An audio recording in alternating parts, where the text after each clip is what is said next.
علی بھائی، میرا اگلا سوال یہ ہے کہ اہل سنت کی اکثریت وہ جناب سیدنا ابوبکر صدیق رضی اللہ تعالیٰ عنہ کے ساتھ ہے مسئلہ فدق کے اندر، اور کہ ان کو برحق اور ثواب مانتی ہے، جبکہ مختومہ کائنات فاطمہ الزہرا سلام اللہ علیہا کے بارے میں ان کے ساتھ نہیں ہے اہل سنت کی اکثریت، بلکہ شیعہ کھڑے ہیں ان کے موقف کے ساتھ۔ آپ کا اس بارے میں کیا رائے ہے؟ میرا موقف حضرت علی کے ساتھ ہے۔ سیدنا علی رضی اللہ تعالیٰ عنہ نے حضرت ابوبکر کے اس ایگزیکٹو ڈیسیژن کو مان لیا نا، چاہے کس وجہ سے مانا، اینڈ رزلٹ یہ ہے کہ اسٹیبلش ہو گیا نا، میں ان کے ساتھ ہوں۔ اب رہ گیا ٹیکنیکلی گراؤنڈز، اس پہ ہم بات کر لیتے ہیں۔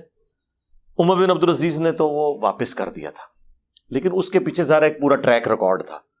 انہوں نے دیکھا کہ اس کی وجہ سے کتنے اختلافات ہوئے۔ اس زمانے میں حضرت ابوبکر آتے تو شاید عمر بن عبدالعزیز والا ڈیسیژن کرتے۔ حضرت ابوبکر کے تو وہم و گمان میں بھی نہیں تھا کہ میرا یہ جو ایگزیکٹو ڈیسیژن ہے اس کے کانسیکوینسز یہ نکلیں گے بعد میں۔ وہ جو کچھ کر رہے تھے وہ یہ سمجھتے تھے کہ میں نبی علیہ السلام کی مسند کے اوپر بیٹھا ہوں،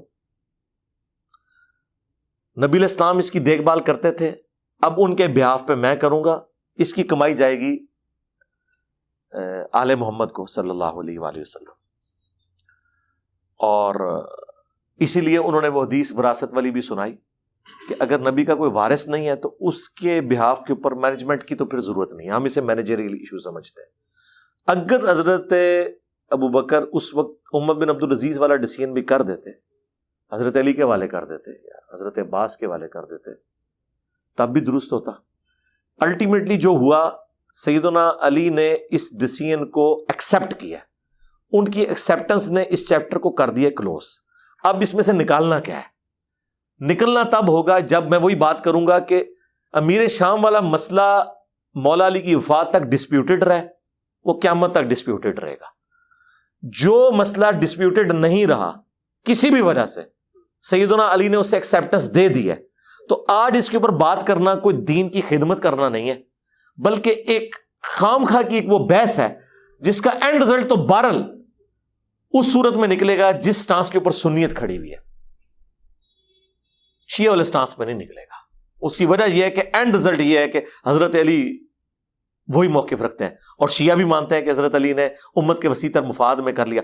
سرکار اگر اس وقت امت کا وسیع تر مفاد ضروری تھا نا، آج تو زیادہ ضرورت ہے، آج تو 7100 فرقے بن چکے ہیں، تو مہربانی کرو امت ہے اس معاملے نو اتنے ٹھپ کر دو۔ بہرحال یہ بات ٹھیک ہے، آپ اختلاف رائے کر سکتے ہیں، ظاہر اختلاف رائے تو اس سے بڑا کیا ہوگا کہ عمر بن عبدالعزیز نے بالکل حضرت بکر کے یعنی بالکل اپوزٹ ایک ڈیسیژن کیا۔ اس کا مطلب یہ مسئلہ انہوں نے اجتہادی سمجھا، اس کو چینج کر دیا۔ تو لیکن یہ تو یہاں تک آپ کی جو بات ہے یہ درست ہے کہ اس کو اس چیپٹر کو کھولا نہ جائے، چھڑا نہ جائے، لیکن جو شخص اس کو کھولتا ہے اور وہ یہ ساتھ میں یہ کہتا ہے کہ جی معاذ اللہ سیدہ کائنات جو فاطمہ الزہرا سلام اللہ علیہا ہیں وہ خطا پر ہے، نہیں ہے، اور اس میں دلائل دیں، نہیں وہ تو یہ جو بہت بڑا مجرم ہے۔ اس سے تو میں سب سے پہلے یہ کہوں گا کہ یہ جو تم بدعت کر رہے ہو، کیا سیدنا ابوبکر صدیق رضی اللہ تعالیٰ عنہ نے سیدہ فاطمہ سے کبھی کہا کہ آپ خطا کے اوپر ہیں؟ انہوں نے تو اس طرح کی کوئی بات نہیں کی ہے۔ حضرت ابوبکر نے دونوں میں سے ایک رائے کو اڈاپٹ کیا، صحیح ہے، رائے دے دی، ایک لیکن رائے یہ تھی، اپنے الفاظ دوسروں کے اس میں نہیں یہ تو بہت بڑا ظلم کر رہے ہیں یہ لوگ۔ اچھا یہ بھی میں آپ کو بتاؤں، یہ غلوف کی وجہ سے ہوا ہے۔ انہوں نے یہ کیا، انہوں نے کہا کہ شیعہ چونکہ حضرت ابوبکر پہ لعن طعن کرتے ہیں، ہم یعنی حضرت فاطمہ کی غلطی کو اسٹیبلش کریں نعوذ باللہ، تاکہ حضرت ابوبکر کو بچا لیں۔ تو اس طرح تو نہیں وہ بچیں گے۔ بچنے کا طریقہ یہ ہے کہ دو رائے تھی، حضرت ابوبکر صدیق رضی اللہ تعالیٰ عنہ کو اگر پتا ہوتا کہ بعد میں یہ ہونا ہے تو یہ ایسا نہ ہوتا۔ ظاہر مستقبل تو کوئی نہیں جانتا تھا نا، صحابہ کرام کو اگر ان جنگوں کا پتا ہوتا، علم غیب ہوتا، ایک دوسرے کے دل کا حال جانتے ہوتے، تو اس طرح جنگیں بھی نہ ہوتی، معاملات حل ہو جاتے۔ دیکھیں نا جنگ کس بنیاد پہ ہو رہی ہے کہ جی قصاص عثمان ہے اور حضرت علی سیریس نہیں ہے۔ اگر حضرت طلحہ زبیر عائشہ حضرت علی کا دل کا حال جانتے ہوتے کہ یہ سیریس تو ہیں لیکن یہ ان کے جینون پرابلم ہے، تو جنگ کی ضرورت ہی نہیں تھی، علم غیب نہیں تھا اس زمانے میں ہوتا۔ یہ تو بعد میں اولیاء اللہ ایک دوسرے کے حال دل کے جانتے ہیں نا، صحابہ تو نہیں جانتے تھے۔ ادھر بھی یہی بات میں کروں گا کہ جو یہ والا ایشو تھا، حضرت ابوبکر کو تو نہیں پتا تھا کہ مستقبل میں کیا ہو جانا ہے۔ ادروائز حضرت عمر بن عبدالعزیز نے جو ڈیسیژن کیا ہے شاید یہ ڈیسیجن وہ کر دیتے. خطا والا تو معاملہ ہی کوئی نہیں ہے. خام خواہ ایک چیز کو اٹھانا اس حوالے سے یہ تو میں سمجھتا ہوں کہ ناسبیت ہے. ناسبیت, ہاں بالکل ناسبیت ہے. کیونکہ دیکھیں یہ لوگ بے گناہ بے خطا معاویہ تو نعرہ لگا رہے ہیں, اور سیدہ جب فاطمہ کی باری آئی ہے سلام اللہ علیہا تو ادھر خطا, اور پھر جب تھوڑا دبایا تو پھر خطا اجتہادی اور یہ چیزیں شروع ہو گئی.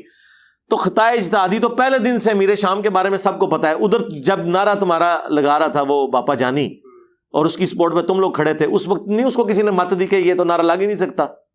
عمار ابن یاسر تو بے خطا بے گناہ نہیں شہید ہوئے, ان کو مارنے والی جو پارٹی ہے تقتلہ الفئۃ الباغیہ یدعوہم الی اللہ ویدعونہ الی النار, اس کو تم بے گناہ بے خطا کہہ رہے ہو. یہ ناسبیت ہے, بالکل کھلی جب تک ہم ناسبیت. تھے علی بھائی تب تک یہ چیزیں نہیں تھی, بلکہ ہمیں لگتا یہ تھا کہ ہم شاید شیعوں کے قریب ہو رہے ہیں. لیکن ابھی اچانک سے یہ اچانک نہیں ہے میرے بھائی.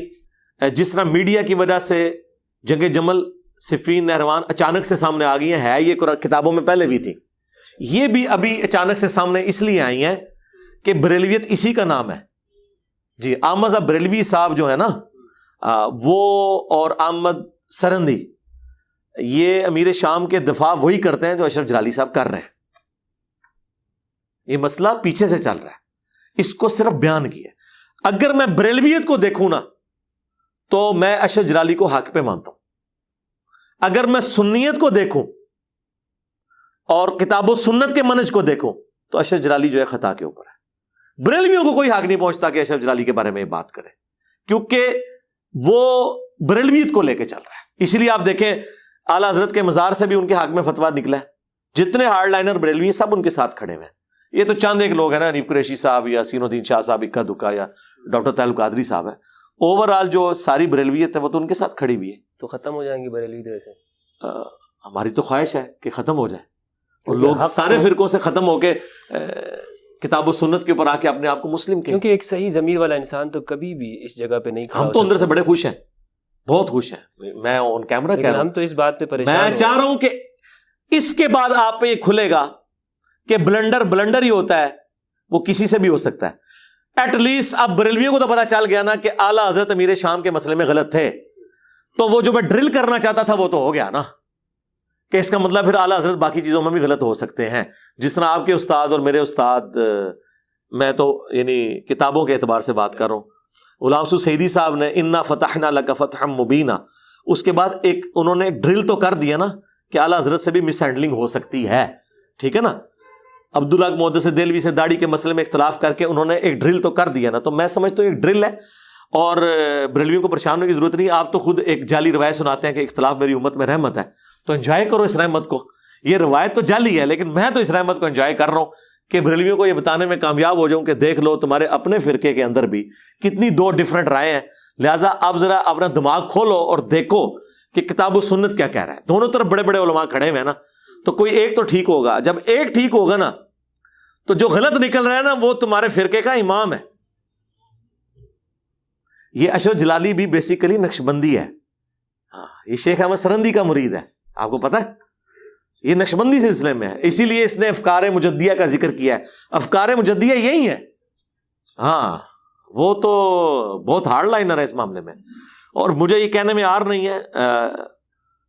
سب سے پہلے یہ بات میں نے پروفیسر احمد فی اختر صاحب سے سنی تھی, وہ گجر خان والے, کہ پاکستان انڈیا بنگلہ دیش میں جو سنی شیعہ کنفلکٹ ہے نا, اس کو ہوا جس بندے نے دی ہے نا وہ شیخ احمد سرندی ہے. اس کے مکتوبات کے اندر زہر گھلا ہوا ہے شیعہ کے خلاف بہت زیادہ. آپ مکتوبات پڑھیں, آپ کو تو یہ جو تکفیری جماعتوں کا زہر نظر ہی نہیں آئے گا جو اس کے اندر پایا جاتا ہے. لیکن یہ بات ہے حضرت علی کے لیے وہ اپنی تصوف کی لائن کی وجہ سے ایک عقیدت رکھتے ہیں. وہ میں نے بتایا نا سنیت پہ اوور آل امبریلا رہتی ہے. ہاں حضرت علی کے بارے میں وہ بہت, جیسے مولانا روم نے وہ جو, حالانکہ ان کا سلسلہ تصوف حضرت ابوبکر سے مل رہا ہے, نقشبندی سلسلہ محمد بن ابی بکر, ہاں محمد بن بکر کے تھرو, لیکن حضرت علی کے بارے میں ان کی وہی احساسات ہیں جو ایک قادری اور چشتی کے ہوتے ہیں, بلکہ ان سے بڑھ کے ہی ہیں. لیکن امیر شام کے بارے میں انہوں نے کہا دیا کہ جو امیر شام کے بارے میں بولے وہ دوزخ کے کتوں میں سے کتا ہے. اور یہی کہانی جو ہے آگے احمد بریلوی نے نقل کی, اور وہی یہ لوگ لے کے آج کل چل رہے ہیں. یہ جو حاویہ والا ہے یہ عربوں میں ایک بڑی ایک عمدہ مثال ہے, لیکن میں یہاں دینا نہیں چاہتا. چھوڑ دیں.